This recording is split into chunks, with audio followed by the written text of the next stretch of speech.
I put this thing together on the West Coast, I didn't know that it was going to turn out to be what it is. And I want to thank everybody for being here today.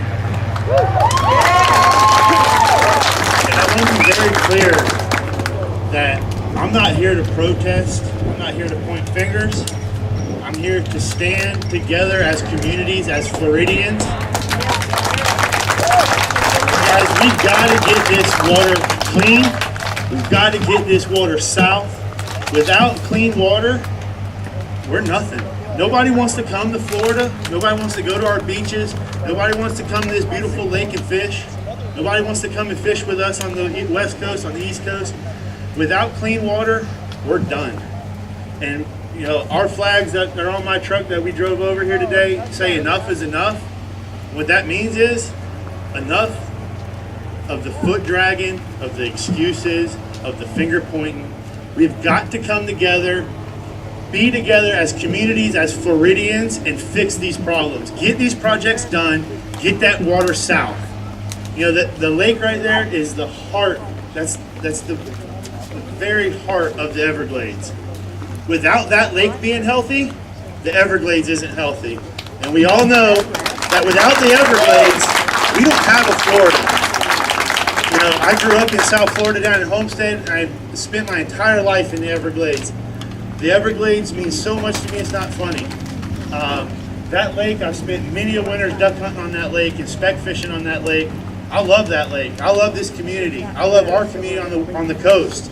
And we have to come together, guys, and have to say enough is enough, enough foot dragging, enough excuses, get the problems fixed. We need solutions that benefit all of the communities. Your community here in Clewiston, ours on the coast, we all have to come together and say enough's enough. Yes. Thank you for having us. So please welcome Scott Martin. Thank you guys so much. I tell you, I am really excited that you guys came over because I've done a couple videos lately that have gotten some traction, kind of talking a little bit about my experience here on Lake Okeechobee and some common sense things that I think will solve a lot of these problems quickly. So I really appreciate you guys coming over, and I just hope that we can all, maybe next time we meet, we can meet up around the Kissimmee River north of Lake Okeechobee and do the same thing because, you know, as you've heard, that is really the issue that we're dealing with here. This lake, God put this lake here. This levee that you see, that's not a man-made lake. This was a lake that God put here. It's part of the Everglades. A lot of people see that and they think, oh, it's just a reservoir the state built to store a bunch of water. That was built there to protect us from hurricanes. And it's not there so we can turn this lake into a 17 or 18-foot lake. That absolutely destroys the lake. We're hanging on to a thread on Lake Okeechobee. What Josh says, we need a clean Lake Okeechobee for the system, and he's so right, because Lake Okeechobee right now has hardly any submerged vegetation. Absolutely. We need to manage the spraying better. We need to promote the grass to grow. How do we do that? Grass does not grow in a high, muddy lake. Grass will not grow if the lake is 16 and 17 foot of water and muddy. We'll never, ever have grass in this lake. What does that mean for the water going east and west and south? That means that water is not being cleaned. Lake Okeechobee is a unique resource because it's 30 miles and it's round like a bowl. So we have wind tides on this lake. And back when I was a kid, not too long ago actually, the grass, back when you used to babysit me, the grass, and you guys that have lived here your whole lives can attest to this, and so there's so many people that are standing here that don't know a lot of things about Lake Okeechobee that we know. The submerged vegetation used to grow 1 mile out into the lake, right here. They used to have white buoys that called mile markers that went around the whole perimeter of the lake that the commercial netters wouldn't be able to drag inside that to damage that grass. That grass is not there anymore. That filter is gone. And we have to get that back. And the only way to get that back is by managing Lake Okeechobee at a water level that's going to promote the grass to grow. Getting back to how unique Lake Okeechobee is, because it's round, and we have something here on this lake called a wind tide. And some of you that are familiar with Florida Bay and some of the other systems around the state, there's a wind tide. And here on Lake Okeechobee, when the wind blows out of the east, it pushes 20 miles an hour. It's going to push a foot of water to the Clewiston side.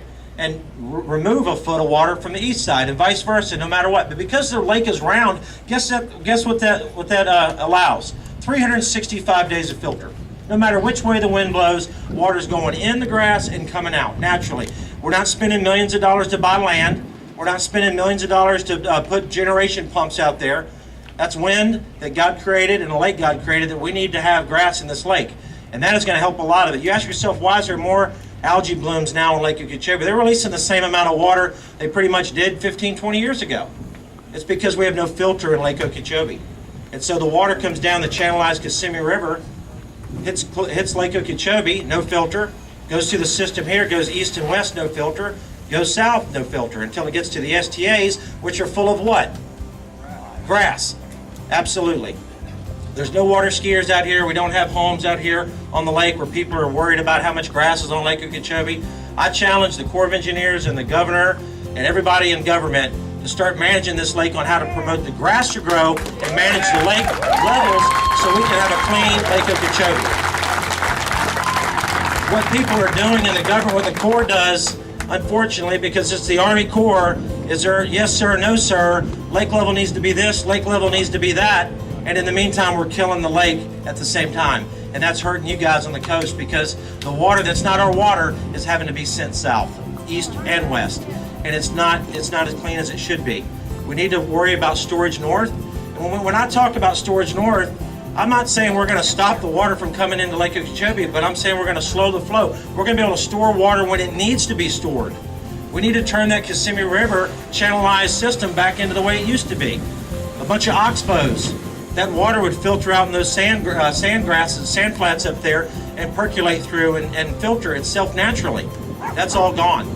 We're stuck here in the middle, so again, I'm so glad you guys came, because we all want to stand together and fix this problem. I'm a fisherman. I live here on Lake Okeechobee. I spend 40, 50 days a year in Stewart, snook fishing, sail fishing. We used to have a home on Little Gasparilla, snook fishing over there. Hear stories about the snook. It absolutely makes me sick.